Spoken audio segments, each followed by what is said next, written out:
Boa noite, família. Sejam todos bem-vindos à Tenda de um Bagani, Mistrador Nato Podcast. Lembrar-vos que hoje temos um convidado especial, ele que é mestre em Educação Especial, autor da obra Saúde Mental, vem da Zona A, especificamente do bairro Calongolote.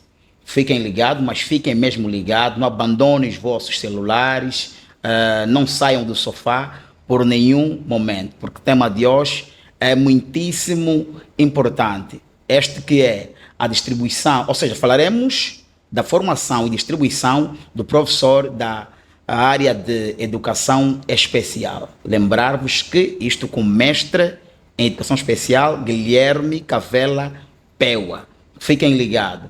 E sigam aquelas que são nossas redes sociais, subscrevam-se ao canal do YouTube, Mistrador Nato Podcast. Já agora agradecer àqueles que são nossos parceiros, como o Hotel Mombaca e a Hamburgaria BJ. Já agora, mestre, apresente-se lá para casa. Muito obrigado, Bagani, o CEO da Misturadora Nato. Muito obrigado também e muito boa noite aos nossos internautas. Também agradecer à equipa que compõe digamos assim, esta organização, este podcast. Obrigado.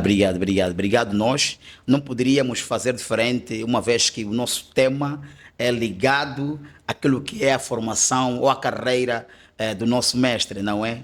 E já agora, falando da formação e distribuição do professor na área de Educação Especial, é claro que dá ênfase e é uma grande importância. O que nos dizer, mestre?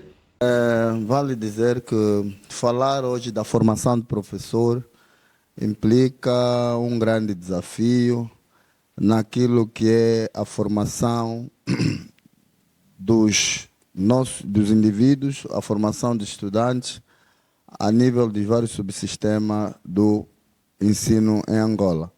Vale dizer também que antes que comecemos com aquilo que é o nosso tema, falar sobre a formação e distribuição dos professores na área de educação especial, implica encontramos aqui as palavras-chave para compreendermos melhor aquilo que é o nosso enfoque. Vale dizer que, se começarmos com o conceito de informação, vamos querer afirmar aquilo que diz os dicionários, e a formação tem que ver com a aquisição de competências acadêmicas, competências técnicas e profissional num determinado ramo de saber. E também vale dizer que a formação o professor é aquele que, na verdade, orienta, partilha experiências e conhecimentos em contexto de sala de aula ou fora dela. E educação especial vai ser, na verdade, aquilo que diz a lei de base do sistema educativo angolano, se recorrermos no artigo 83, fala que a educação especial é um ramo da educação geral que tem por atender às crianças que apresentam algumas necessidades educativas especiais, nomeadamente aquelas crianças que apresentam problemas de fórum intelectual, de fórum físico, emocional, e também aqueles alunos que apresentam altas habilidades, ou, como queiram, alguns autores também falam de alunos sobredotados. Então, é neste âmbito que nós vamos transcorrer aquilo que é a nossa abordagem. Então, o professor de educação especial vai ser aquele que tem competências teóricas e práticas para lidar com estes alunos que nós acabamos de abordar e, de modo mais geral, para fazer o atendimento educativo especializado ou uma pedagogia mais diferenciada para que estes alunos que apresentam aqueles problemas tenham também uma aprendizagem significativa, um ritmo de aprendizagem comparativamente àquele aluno dito normal. Então, Este é o enfoque, este é o, o mote daquilo que é a área da aplicação dos professores de educação especial. Perfeito, perfeito, perfeito. Mestre, há requisitos e competências para ser considerado professor de educação especial? Prontos, a educação especial como tal, se derem conta, se calhar esse dado também, a população, de modo particular, Benguela, não saiba, para dizer que a escola de educação, ou seja, a formação de educação especial só se encontra a nível da província de Benguela. Em todo o país, só o sede de Benguela é que forma professor de educação especial. Os outros vieram das outras paragens, né, das outras latitudes, como Cuba, Espanha, mas a experiência embrionária naquilo que é a formação graduada e pós-graduada, estamos a dizer a formação de licenciatura e também de mestrado, só está só nos sede de Benguela. Isso é fruto também de um plano mestre depois de terem diagnosticado aquilo que é as dificuldades no atendimento a estas crianças, a estes indivíduos. Entretanto, junto do Instituto Nacional de Educação Especial, que é que traça as políticas e as ações para que essas crianças tenham também inserção no ensino regular, inserção nas escolas especiais. Então, juntamente com o Instituto Nacional e a Faculdade de Motricidade Humana, houve necessidade de fazer a abertura destes cursos já desde o ano de 2005. No entanto, o curso de Educação Especial começa com a cooperação da Escola de Motricidade de Portugal de Lisboa e também com a parceria com o Instituto Nacional de Educação Especial, que até hoje já se formou, o sede de Benguela já formou 997 licenciados nesta área. E para a área do mestrado, até hoje, são 42 mestres formados no sede de Benguela. Então, todo esse plano de formação visa naturalmente dar respostas aos desafios do processo de inclusão que hoje os países se debatem. Angola é signatária de muitos outros documentos, como a Declaração Universal dos Direitos Humanos, a Declaração de Salamanca, que tratou sobre muitos aspectos ligados ao atendimento às crianças com necessidades educativas especiais.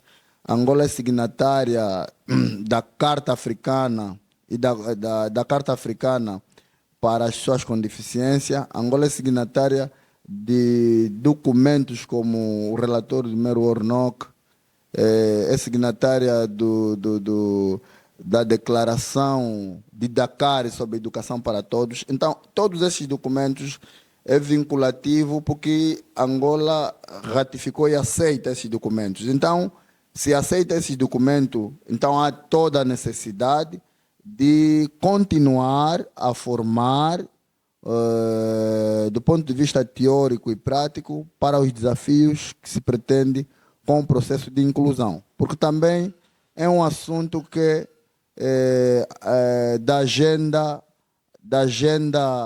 2030, que se quer que as crianças com necessidades educativas especiais ou as pessoas com necessidades educativas especiais também tenham acesso tanto no ensino primário, no ensino secundário e nas universidades. É verdade que nós, a nível de Benguela, a nível de Angola, por exemplo, quando se começou, desde 1979, que surge os serviços de educação especial em Angola, Benguela, Luanda e Huila são províncias piloto. E quanto àquilo que é o desenvolvimento da própria educação especial, comparativamente às demais províncias, Benguela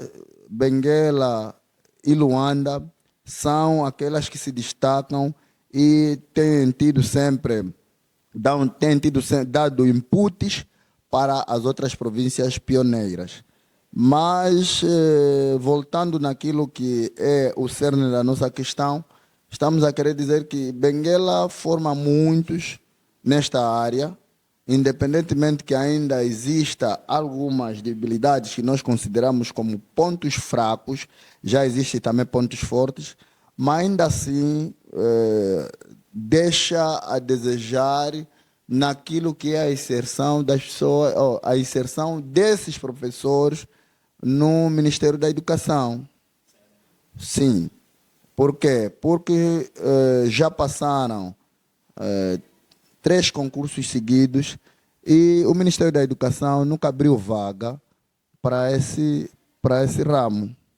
Mas vamos encontrar agora um contrassenso naquilo que se está-se a falar da concretização do processo de inclusão dos alunos com necessidades educativas especiais, no sentido de que eles também venham a ter igualdade de oportunidades comparativamente a um aluno que apresenta, ou com um aluno dito normal, esses professores são aqueles que deveriam dar respostas. Mas o Ministério da Educação não abre vaga para que essas pessoas venham a concorrer. Quem que poderia estar num gabinete de apoio psicopedagógico? Hoje fala-se muito dos GAPs, dos gabinetes de apoio psicopedagógico. Está tipificado no Decreto Presidencial 279/19, o surgimento de gabinete psicopedagógico. E quem é que podia, um dos elementos que compõe a equipa multidisciplinar para dar resposta a essas nuances que nós acabamos de dizer, é o técnico de educação especial. Mas, em contrapartida, é o técnico de educação especial que se forma e que fica fora do Ministério. Então, neste quesito também há um fosso muito grande, há uma discrepância entre aquilo que se forma, né, o produto final que sai da escola, do SHED, e aquilo que é a pretensão do Ministério. E visto que os desafios dos mesmos têm sido enormes no ato da sua formação. Sim, tem sido enorme. Na verdade, quem lidar com aquilo que é a formação de educação especial é uma formação, digo eu, transversal, porque no 3º ano, no 4º ano no estágio, faz-se um estágio de retorno, onde ele tem que conhecer um pouco daquilo que é a área de aplicação, por exemplo, no centro de reeducação, os formandos de educação especial podem trabalhar, a área de aplicação, as penitenciárias, os centros de idosos, os abrigos, os orfanatos, as escolas irregulares, a escola de ensino especial, o próprio Ministério da Saúde. Então, são áreas de aplicação. Então, quando o Ministério da Educação não abre vaga para que estes formandos tenham esse acesso, então ali não há vinculação daquilo que é o quadro que o próprio Ministério formou, que o Estado forma, e aquilo que são os desafios do próprio processo de inclusão. Então, aí há um desfazamento e que nós, como estamos mesmo aqui na misturadora NATO, estamos a deixar apelar na necessidade de que haja esse casamento da formação técnico-profissional do formando na área de educação especial com aquilo que é a pretensão do processo de inclusão que se fala hoje. Por exemplo, temos esse documento, saiu quase há pouco. Vontade. Que é o Plano Nacional de Educação Especial na Perspectiva da Inclusão. Tem esse documento que é o Decreto Presidencial 187/17 de 16 de agosto, que fala sobre a Política Nacional de Educação Especial orientada para a inclusão. E ali, nas suas entrelinhas, aborda a questão da formação de quadro voltados para estas áreas. Então, se há uma necessidade de formar essas pessoas, E essas pessoas, esses jovens, e não só, têm pretensão de um dia também dar o seu cabedal naquilo que é, dar o seu, dar né, aquilo que aprendeu, ter uma aplicação prática no Ministério. Então, há toda a necessidade de o Ministério fazermos uma reflexão profunda desta formação para que eles também venham atender essas situações, trabalhar nos gabinetes de apoio psicopedagógico, trabalhar nos núcleos de atendimento à inclusão, nos centros de recursos, nas salas multifuncionais, esses formandos que podem trabalhar ali juntamente com os outros técnicos. Mas é fundamental que apareça ali a pessoa, ou formando na área de educação especial, o professor na área de educação especial, para engrossar esse leque e no sentido de atender com proficiência aquilo que se deseja no processo de inclusão das pessoas com necessidades educativas especiais. Vejamos que no ensino regular se diz que a inclusão, enquanto um processo que deve atender todos, sem discriminação, então, numa escola de ensino regular, podia ter um técnico, que é para perceber como é que lidar com uma criança, no mínimo, pelo menos um técnico, para lidar com as questões ligadas à pessoa com deficiência auditiva, perceber os aspectos ligados à questão, à criança, por exemplo, que tem problema de hiperatividade e déficit de atenção, a criança que apresenta, que tem transtorno espectro autista, há crianças que têm problema de dislexia, há criança que tem problema de desortografia, disgrafia, tem problemas, N problemas, que a presença de um técnico de educação especial nessa escola podia ser um valor acrescentado para responder a esses desafios. Infelizmente, as escolas estão, a inclusão diz que o aluno com deficiência, com necessidade educativa especial, a vários níveis, tinha que participar ou estar numa escola de ensino regular, mas ele vai para a escola de ensino regular, não há tratamento devido. Em contrapartida, essa criança, como não tem ninguém que faça aquele acompanhamento, ou não existe aquele gabinete de apoio, aquele gabinete que compõe a equipa multidisciplinar, acaba por desistir. Fica fora do ensino porque não tem esse acompanhamento. Então, esse é um elemento. E o outro elemento é que você vê... É um elemento que tem que ser cuidado. Tem que ser cuidado, sim. Por exemplo, tem que levar à reflexão às entidades de direito, no caso, o Ministério da Educação, para refletirmos sobre esse assunto, de tal sorte que nos próximos concursos, nas próximas aberturas de concurso a nível do Ministério, desse uma oportunidade para que eles também estejam inseridos no Ministério. Sim, o mestre falou muito bem da formação e a prática. Queríamos nós saber ou levar informação lá para casa, né? Se na verdade tem havido atualizações dos professores desta área, desde que já exercem. Atualizações constantes na área mesmo. Ah, sim. O nosso CEO sabe que a formação docente, o professor pode não estar a estudar assim, do ponto de vista formal, mas o professor tem de estudar sempre. Está sempre a estudar. Tem de estudar sempre para que não seja ultrapassado no tempo e no espaço. Entretanto, na verdade, independentemente que aconteça a formação de forma diminuta, mas essas formações têm acontecido. Mas eu ainda entendo que a formação deve ser abrangente.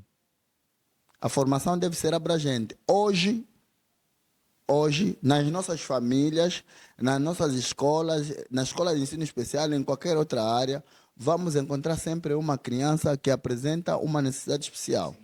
Entretanto, hoje o assunto das necessidades educativas especiais, o assunto da educação especial, o assunto da educação inclusiva é transversal a todos os professores. Por isso é que, se derem conta, hoje temos os ensinos, houve descontinuidade de discursos nas universidades, apareceram os ensinos primários. Se você der conta, o ensino primário já há uma cadeira específica de necessidades educativas especiais. Para quê? Para que o futuro professor, quando se deparar com esse assunto, tenha uma mínima noção de como dar tratamento à questão ligada às necessidades educativas especiais e à questão voltadas à inclusão. Por isso, hoje fala-se muito, por exemplo, já se realizou o PAT, um programa que é o projeto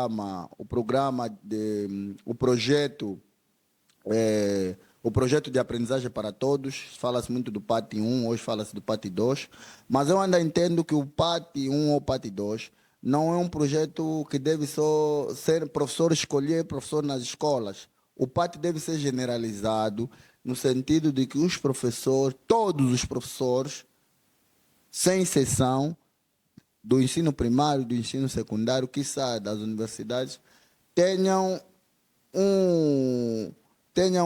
uma noção de como trabalhar, de uma percepção de como trabalhar com estas crianças. Bagani, o que acontece? A criança é bem acompanhada no ensino primário. Vamos dar um exemplo na escola de ensino especial.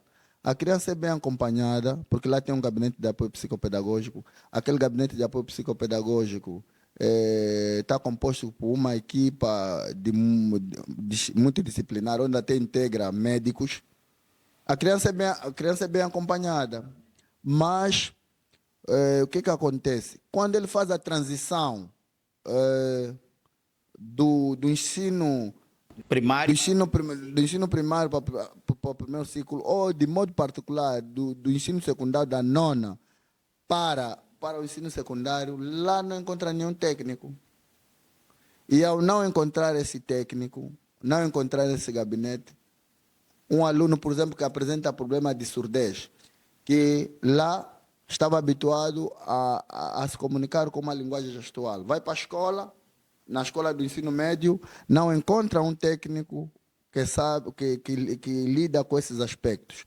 Então, depois ele parece que fica desinteressado, ninguém lhe acompanha. é como se fosse o fim dele. Sim, entretanto, ele acaba se desmotivando. E mais, eu entendo que essas crianças, sempre que fossem para outra escola, deveria aparecer com uma recomendação. Ou seja, ele lhe dá um certificado, mas o termo dele, onde tem todas as notas, deveria ter uma observação, a dizer que esse aluno precisa de atenção assim, assim, assim. De tal sorte que quando ele for para outra escola, o acompanhamento fosse contínuo.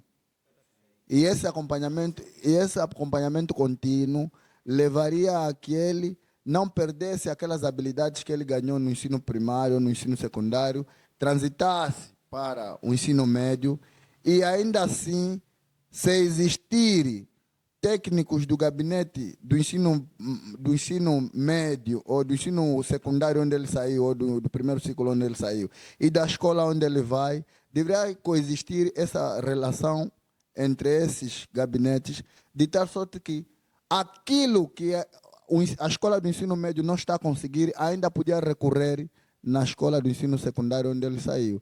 Mas não há essa transição. E por não haver essa transição, o que acontece? O aluno acaba por desistir. E por acabar por desistir, é por isso que nós vemos que as nossas crianças terminam o ensino médio, ou terminam o ensino secundário, mas não há outro percurso, porque infelizmente não há outro percurso.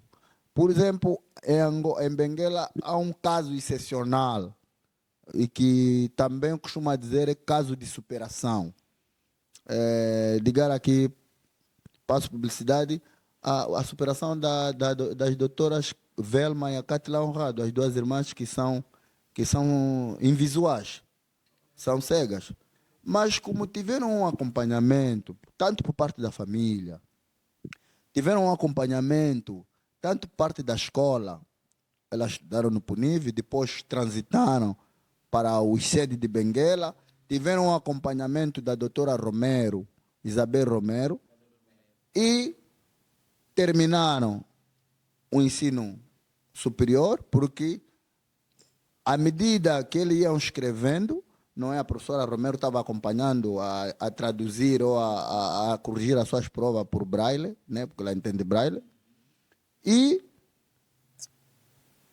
tiveram o apoio do Fundo Luini. O Fundo Luini, graças a Deus, é uma instituição que sempre apoiou essas pessoas, e hoje é motivo de referência a nível de Benguela, é motivo de superação, porque conseguiram atingir o grau de doutoramento na área de educação. Mas é casos raros. Casos raros. Por quê? Porque, para além do próprio acompanhamento, para além dessa relação que nós estamos a querer dizer, os materiais também que as crianças usam é muito oneroso. Uma máquina braille é cara. Então, entendo eu, nesses aspectos também, se O não, Estado tem que pôr a mão. as entidades de tutela também podiam subvencionar, assim como subvenciona-se outras coisas, esses instrumentos que se trabalha, que nós chamamos de tecnologia assistiva, que as máquinas de braille, as próteses auditivas e outros instrumentos, podia também ser subvencionado, porque acontece que a criança que queira estudar, às vezes os pais são vulneráveis, são pessoas com baixa renda e não conseguem prosseguir porque não têm dinheiro para comprar uma máquina braille.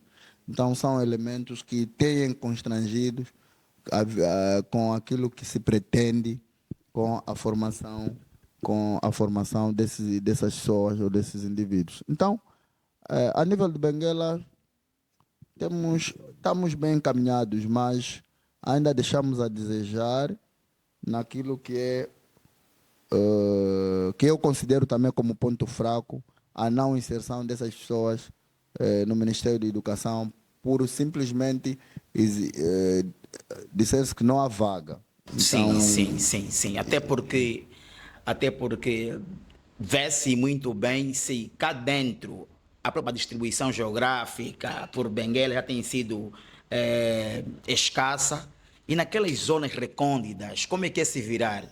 é complicado porque lembramos que a educação especial começou em 79, no dia 19 de outubro de 1979, com então o ministro da Educação, Ambrósio Lucoque.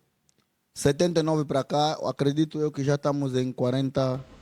79, 40, 40, 45, 40. Ok, estamos já mais de 40 anos sobre isso. Mas, mesmo assim, ainda temos escolas, principalmente no interior, que não tem nenhum técnico. Ou até pode ter pode não ter nenhum técnico. E, por exemplo, a nível de Benguela, tem um centro de recurso no Balombo, que atende também Bocoio. Tem um centro de recurso na Zona Sul, que está na Ganda, que atende Ganda, o Caimbambo, Cubal. Mas do ponto de vista de técnicos, não tem quase nada. Então há uma insuficiência ainda na inserção dessas pessoas no Ministério da Educação. Então queremos que apelemos às entidades de tutela, no sentido de, se queremos, na verdade, concretizar aquilo que são os documentos reitores sobre o acesso à igualdade de oportunidade das pessoas com necessidades educativas especiais, como está nesses documentos, como diz a lei de base do sistema educativo angolano, se recorrermos nos artigos 83, 84, 85, no decreto, na lei de base que é adenda à lei 32/20, Se recorremos na própria Constituição da República de Angola e perceber o artigo 80 ou o artigo 23, que fala que todos nós somos iguais perante a lei, então essas crianças, se somos iguais perante a lei, essas crianças também devem merecer esse direito, que é um direito fundamental, que faz com que eles também participem à medida que eles vão estudando, à medida que eles vão alcançando os outros patamares do sistema de ensino, também podem contribuir naturalmente para aquilo que é o desenvolvimento do país, tanto do ponto de vista econômico, político e mais. E já deram provas que é possível que isso aconteça, porque hoje, por causa de estratégias e de ações voltadas a essas pessoas, hoje temos José Armando Saiovo, foi exemplo de superação. Temos a Cátila e a Velma Honrado, que nós falamos aqui. Temos o Aristóteles, não sei se conhecem, aqui a nível de Benguela, são visuais, professores da Escola de Ensino Especial de Benguela. Temos hoje o desporto em amputados, vencedores, né? Vencedores. Então, não é verdade que essas crianças não aprendem. Não é verdade que esses indivíduos não podem contribuir para o país. Podem sim, mas é preciso traçar ações contextuais, ações execuíveis, para que eles também desenvolvam e tenham também uma vida normal comparativamente com os outros. Mas isso implica primeiro fazer o quê? Implica apostar na formação de quadro. Certo. Implica redesenhar as infraestruturas. As infraestruturas ainda tem sido empecilho aquilo que são as barreiras arquitetônicas. Hoje há empecilho em muitos sítios que fazem com que essas crianças não gozem o mesmo direito. Então, mesmo a formação de educação especial, eu acho que já havia necessidade de abranger para as outras escolas, para as outras escolas de formação, pelo menos nas escolas superiores pedagógicas, nos institutos, nos ICED, a nível de Angola, podia ter essa especialidade para que se responda àquilo que são os anseios do processo de inclusão dessas crianças a nível do país. Ainda quanto a... Ficou claro primeiro. Ainda quanto à distribuição, na visão do mestre, né, que iniciativas e políticas devem ser aplicadas? Porque muitas das vezes estamos a dar pontos importantes, o nosso parecer muitas das vezes deixa para aqueles que são que cumprem com aquilo que são as entidades né, a nível da própria educação. Okay. Iniciativas e políticas que talvez possam servir, não é? Prontos, quanto à distribuição, digamos, essa hora, se fazemos uma estatística, Benguela tem muitos quadros de educação especial que não estão a trabalhar. Tem muitos quadros de educação especial que não estão a trabalhar. Fruto desta vaga que não existe. Então, nesse caso, a distribuição desse pessoal ainda deixa a desejar. Encontramos, existe um déficit para esse atendimento, mas há uma discrepância porque esses aqui existem, mas não estão inseridos. Então, ainda essa distribuição deixa a desejar. Somos poucos, mas ainda aos poucos que somos, muitos não estão inseridos. É deste pouco que inseridos fariam um trabalho excelente. Excelente. Por exemplo, a nível de Benguela, nós fomos formados 42 mestres, mais dos 42 mestres, acredito, os que ficaram só por Benguela, não sei se chega a 10, não sei se chega a 10. 10 mestres, é isso? Sim, não sei se chega a 10. Porque porque muitos são de outras paragens. Tivemos muitos colegas do AMBO. Mestre Peua, já agora, que iniciativas, na tua visão, claro, que iniciativas e políticas, né, deve-se buscar para o equilíbrio da própria distribuição dos professores formados na área de educação especial? Eh, Pronto, as iniciativas, do ponto de vista teórico, as iniciativas estão aqui. As iniciativas estão nesses documentos. Esses documentos relatam muito bem aquilo que são as iniciativas para o plano de formação, para o plano de inserção e inclusão das pessoas com necessidades educativas especiais. Mas, assim, do ponto de vista do discurso teórico, temos muitos normativos. Não são esses apenas. Temos muitos documentos bem encaminhados. Se o Bagani ler, depois provavelmente vou lhe encaminhar. Se leres ou interpretares o decreto presidencial 10/20 que fala sobre as acessibilidades em Angola, se leres este decreto 187/17, que fala sobre a Política Nacional de Educação Especial Orientada para a Inclusão, se leres esse documento que fala sobre o Plano Nacional de Desenvolvimento da Educação Especial na perspectiva da inclusão, se interpretar mesmo os artigos 83 até 85 da lei de base que rege o sistema educativo angolano, está lá bem explícito, está bonito. Se há vontade de pensar. Vontade de pensar também. Agora a questão passa a vontade de pragmatizar aquilo que se pensou é que tem sido muito incipiente. Então precisamos repensar a formação inicial e a formação contínua do professor de educação especial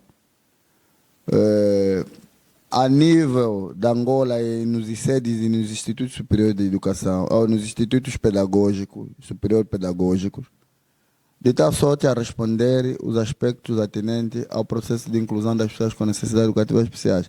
No papel estamos tudo bem delineado, agora queremos, mas isso requer também um conjunto isso é um projeto, requer um conjunto de recursos financeiros. A materialização desse processo requer cabimentação de verbas.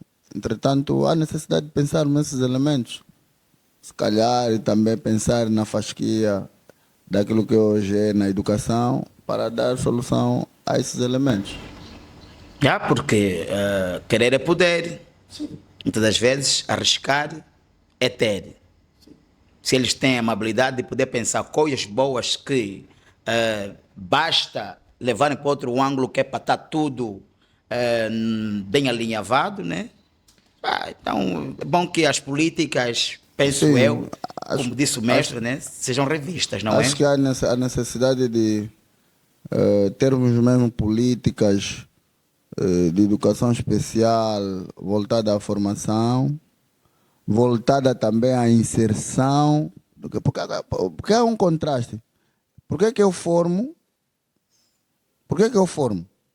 Acho que é para responder um desafio. Claro. Se forma para responder um desafio. Agora, quando eu formo, mas a formação que eu dou enquanto Estado não impacta, porque a formação é para resolver o problema da comunidade, é para resolver o problema da sociedade. Acho que a própria educação especial surge para dar solução a essa nuance. Se forma um quadro, mas em contrapartida desse quadro não inserido em qualquer parte do Ministério, então vamos encontrar aqui contraste. Daí que essa questão que nós abordamos, esse elemento que nós abordamos, contrasta com aquilo que é o nosso tema, que é a distribuição. Como está uma distribuição? Não estamos bem enquanto distribuição. Não estamos bem porque se calhar podemos encontrar podemos ir numa instituição escolar, não tem nenhum técnico de educação especial, não tem. Então, e não tendo um técnico desta área, então o atendimento a essas crianças fica mais difícil. Então, sim, fica mais difícil. Yeah. Então, E quanto às tecnologias, que hoje são inúmeras, né? Não digo dia após dias, mas a cada ano tem estado a crescer, tem estado a crescer. De certa forma, tem estado a ajudar aquilo que são, tanto para os professores e como os educandos. A tecnologia em si tem estado a ajudar, tem feito o seu pronto, papel. sim. Hoje estamos, o mundo contemporâneo é, é muito dominado pelas TICs, né? Pelas TICs. E, na verdade, as tecnologias têm ajudado bastante naquilo que é o processo de educação e ensino em Angola. É só para fazermos aqui um recordatório que facilita. Hoje, eu ainda entendo que é uma das vantagens da Covid. Uma das vantagens da Covid foi a questão de nós nos reinventamos com a Covid. Por quê? Porque nós na Covid despertamos que havia necessidade de reunirmos online, estudar online, usar os meios para que a informação chegasse. E hoje também tem sido recorrente, tem sido já prática, que hoje as pessoas reúnem videoconferências. Bem, mestre Peua, falando ainda das TICs, né? De que forma as mesmas têm ajudado para aquelas pessoas com necessidades educativas especiais? As TICs, na verdade, são ferramentas que também as pessoas com necessidades educativas especiais em várias áreas utilizam para que também eles tenham uma aprendizagem adequada, uma aprendizagem significativa. Pronto, só que esse elemento, essa ferramenta, a nível das escolas, ainda é muito diminuto. Vamos dizer, por exemplo, uma das ferramentas ligadas à tecnologia é a própria máquina Braille. E a máquina Braille é uma máquina que mesmo até na escola de ensino especial, nem todos os estudantes têm lá hoje cresceu o número de pessoas com deficiência visual ou mesmo invisuais, mas o número de máquinas é pouco. E mais, há um outro elemento que aquele trabalho pedagógico que começou na escola deveria ser um processo contínuo em casa. O que acontece é que as crianças têm a máquina, né, de forma diminuta na escola, mas não têm em casa. Não é porque eles não querem ter, é que as nossas famílias, a maior parte, que também tem esses estudantes, ou essas crianças, são famílias de baixa renda.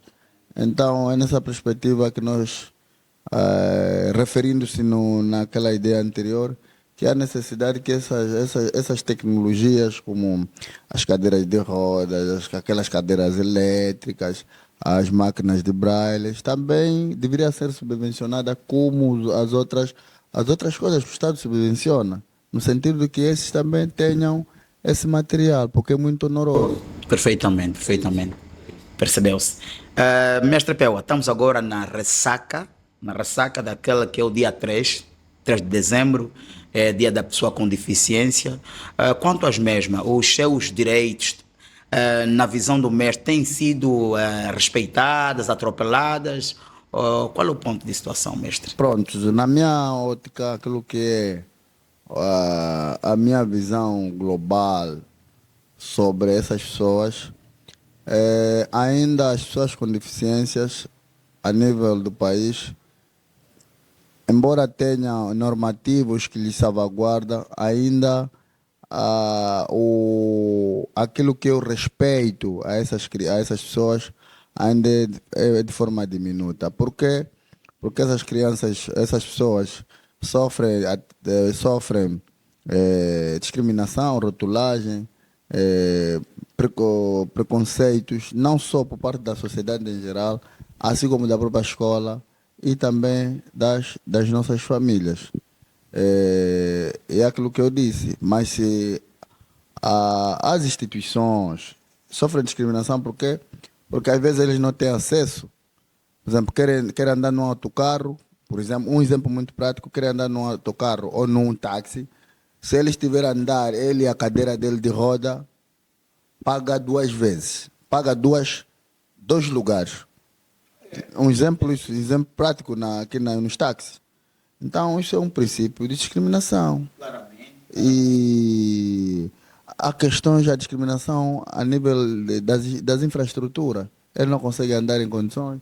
Se calhar, não só quer subir numa estrutura que de primeiro ou segundo andar, não consegue porque há barreiras. E também há outras barreiras mesmo que falamos, barreiras atitudinais, que têm a ver com o comportamento e a atitude das pessoas. Há a família que não, porque a criança, o indivíduo apresenta uma deficiência, não quer ele mandar para a escola porque ele acha que ele vai ser discriminado, vai ser rotulado, ou já não aprende. Há próprias instituições também que discriminam. E também há pouco, apesar que o Ministério da Ação Social, a nível geral, e a ação social a nível das províncias tem feito alguma coisa contra isso, mas ainda é muito pouco. Há necessidade de redobrar esforço. Toda a comunidade, a questão da deficiência não é só do Estado, não é só da família, é dos políticos, é da sociedade civil, é de todos. Então, há necessidade de todas essas franjas juntarem sinergias no sentido de darem um melhor tratamento ou tratamento devido, tendo em conta aquilo que está plasmado na Constituição da República de Angola. Então, Perfeitamente. Mestre Peua, ou Mestre Guilherme Cavela Peua. Estamos prestes a concluir, mas antes que aconteça, seria bom que nos falasse sobre a obra Saúde Mental. ok. Na verdade, a obra Saúde Mental, a sua primeira edição, já saiu em dezembro de 2021. Já esgotou, tínhamos feito 500 obras, esgotaram. Agora estou na segunda edição, a segunda edição da obra, onde aumentamos algumas páginas e demos uma melhoria no mesmo trabalho, que a tendência é tirar em março do próximo ano.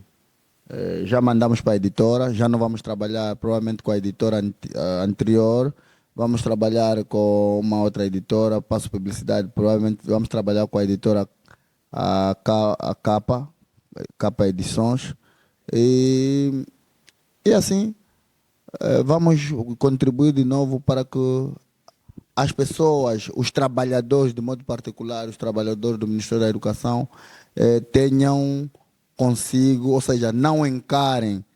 Falamos da saúde mental porque achamos que nós, na nossa vivência, que os trabalhadores de modo particular, os trabalhadores do Ministério da Educação, sempre que se avizinha a etapa da reforma, é o momento que eles se acham inválidos, acham que lá na reforma, na vida pós-carreira, não podemos mais fazer nada.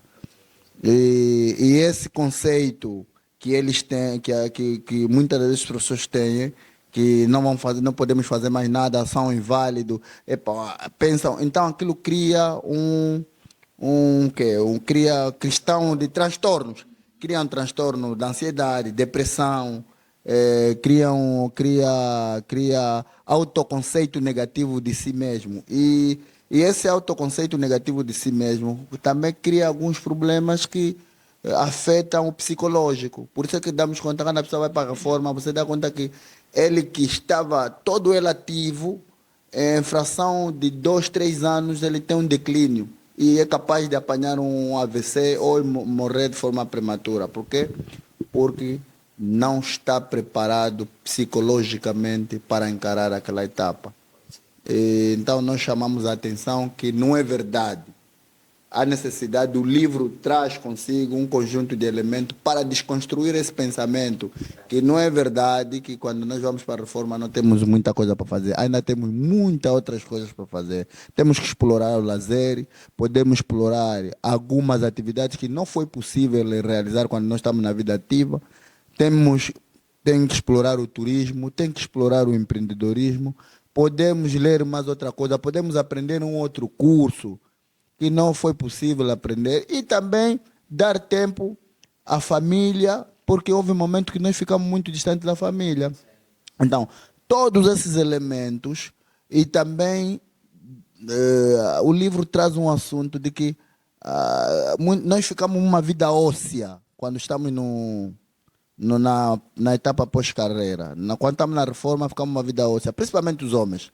Acordou, comeu, dormiu, bebeu, não faz mais outra coisa. Então, a ingestão de muita alimentação, né? E muitos até apresentam comportamento disruptivo porque metem-se muito em beber e adotar com outros comportamentos. Então, todos esses elementos concorrem de forma negativa para que tenhamos um envelhecimento menos bom. Então, o livro traz um assunto no sentido de nós, que já ainda estamos no ativo, refletirmos já aquela etapa da vida pós-carreira, porque lá ainda dá para fazer muita coisa, conseguimos fazer outra. Essas coisas permitem que nós também tenhamos mais longevidade, e longevidade de forma ativa. Principalmente explorar a atividade física, o desporto, caminhar, fazer alguma coisa para que ainda consigamos viver mais ativo. E é comparativamente às mulheres. O estudo que nós fizemos, as mulheres tendem a viver mais em relação aos homens. Tá bem, mestre. Então, família boa, nós, antes de nos despedirmos, vamos agradecer novamente aqueles que são nossos parceiros, o Hotel Mombaca, a Hamburgueria BJ. E o mais importante, inscrevam-se no canal do YouTube Mostrador Nato Podcast. E sem esquecer, sigam aquelas que são nossas páginas, como no Facebook, Instagram e TikTok.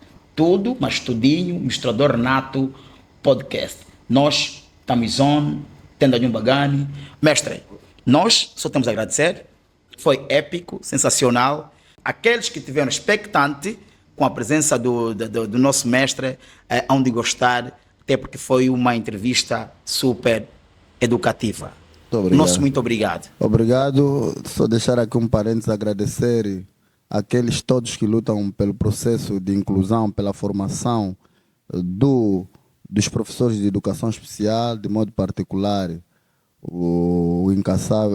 incansável a professora doutora Laurinda Baca, e o professor Celso David, a doutora Romero, que o doutor Augusto da Silva, que são pessoas, a doutora Janice Neves, que são pessoas que têm se debatido sempre para que a escola de ensino, ou os formandos, ou os sedes de Benguela, tenha consigo esses formandos e sejam bem capacitados do ponto de vista teórico e prático para responder aos desafios da inclusão. Sem deixar de desejar aquela mulher que também tem nos cuidado, né? A Jurema Patrícia Lourenço Cavela.